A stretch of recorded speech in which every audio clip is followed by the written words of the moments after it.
Nih guys, kalau biasanya packaging keyboard itu kecil dan bisa dibilang seadanya, beda cerita sama yang ini. Kelihatannya dari dus luarnya aja tuh udah lumayan gede kayak gini. Padahal ini cuma keyboard TKL loh. Dan kalau gua cek di e-commerce, harganya itu termasuk lumayan. Emang apa sih bagusnya? Penasaran kan? Tonton aja sampai habis.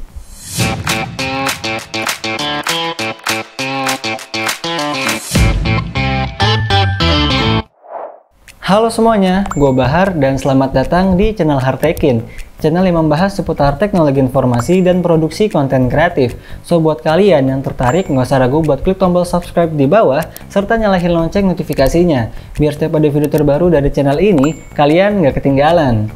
Ini dia nih, salah satu legend dari dunia per-keyboardan. Mungkin kalau kalian yang suka dan ngikutin perkembangan mechanical keyboard, pasti udah nggak asing lagi ya sama brand yang satu ini, yaitu dari Cherry. Dan yang mampir ke studio Hardtekin kali ini adalah yang tipenya itu MX Board 8.0 RGB. Sebenarnya ada dua versi, yang satunya itu yang backlightnya warna putih aja, dan yang RGB kayak gini. Oke, kalau gitu langsung aja gue akan coba unboxing dan kasih lihat isi di dalam boxnya. Seperti ini tampilan depan boxnya, ada brandnya Cherry, tipe MX Board 8.0 RGB. Bagian atas kosong. Sisi kanan ada beberapa informasi tentang keyboardnya, dan bagian sisi kiri kayak gini. Langsung aja gue unbox.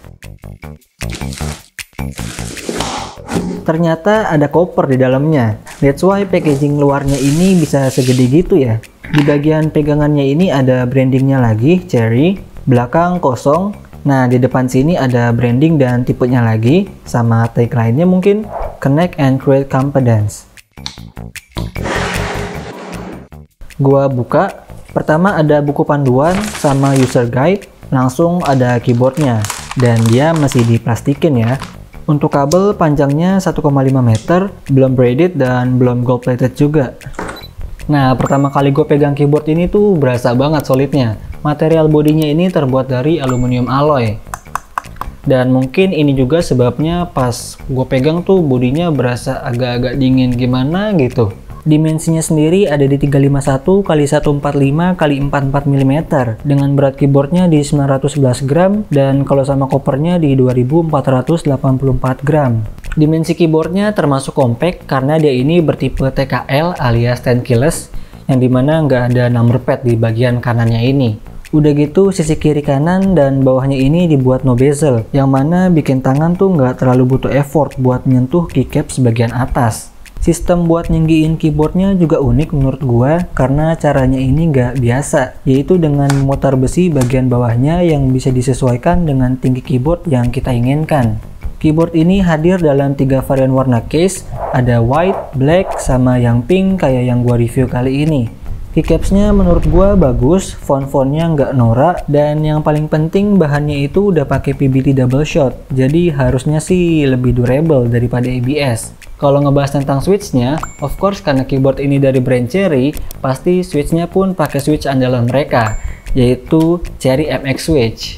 Untuk case warna putih dan hitam tersedia 4 varian switch, ada red dan black untuk yang linear, brown dan blue untuk yang tactile. Tapi untuk case yang warna pink hanya tersedia dalam 2 varian switch. Kalau gue pribadi sih lebih suka yang brown ya, karena dia itu tactile jadi bisa ngasih feedback gitu pas diklik, nggak hambar kayak yang linear dan juga dia itu nggak terlalu berisik kayak yang blue. Jadi menurut gua yang brown ini switch pot lah, udah gitu kan dikiriminnya yang brown switch juga, pas banget deh.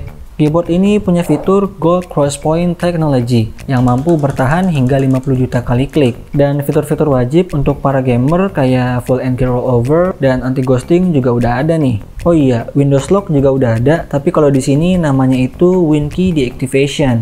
Tentu keyboard zaman now kurang lengkap ya kalau nggak ada RGB-nya, dan untungnya di keyboard ini ada. RGB-nya ini bisa kalian atur langsung di keyboardnya, nggak perlu pakai software dulu. Untuk kecerahannya ada 3 tingkat dan juga bisa diatur langsung di keyboardnya. Semua instruksinya udah ada di buku panduan, jadi kalian tinggal baca-baca aja. Nah, untuk harganya sendiri dari 3 varian warna case, yang pink inilah yang harganya itu paling mahal di 3.190.000. Sedangkan dua lainnya di 2.915.000. Lumayan bukan? Tapi tenang, kalau ada apa-apa garansinya sampai 2 tahun. Jadi nggak perlu was-was dah. Dan seperti biasa, kalau kalian minat, linknya ada di kolom deskripsi di bawah. Jadi kesimpulannya gimana? Harga segitu dengan semua yang ditawarkannya, apakah worth it? Ya kalau kalian suka warna pink dan mau bikin setup PC serba pink gitu misalnya, silakan aja. Buat kalian para fanboy dari brand Cherry di luar sana atau gamers-gamers yang suka bawa keyboard keluar-keluar gitu, ya silakan juga, karena emang keren banget sih. Dapat koper buat keyboard coba. Bayangin aja, mana ada brand lain kayak gitu. Tapi kalau kalian pecinta keyboard wireless yang nggak suka keyboard wired kayak gini, karena harus selalu nyolok kabel, udah gitu kabelnya belum braided, belum gold plated pula, ya monggo pilih yang lain. Oke, cukup untuk video kali ini. Silahkan tulis komentar kalian di bawah tentang keyboard yang satu ini. Jangan lupa juga buat share video ini ke teman-teman kalian ya. Kalau kalian suka dengan video ini boleh di like, nggak suka silahkan subscribe, dan nyalain lonceng notifikasinya ya. Terima kasih udah nonton video ini sampai habis. Kita ketemu di video selanjutnya. Gua Bahar, bye!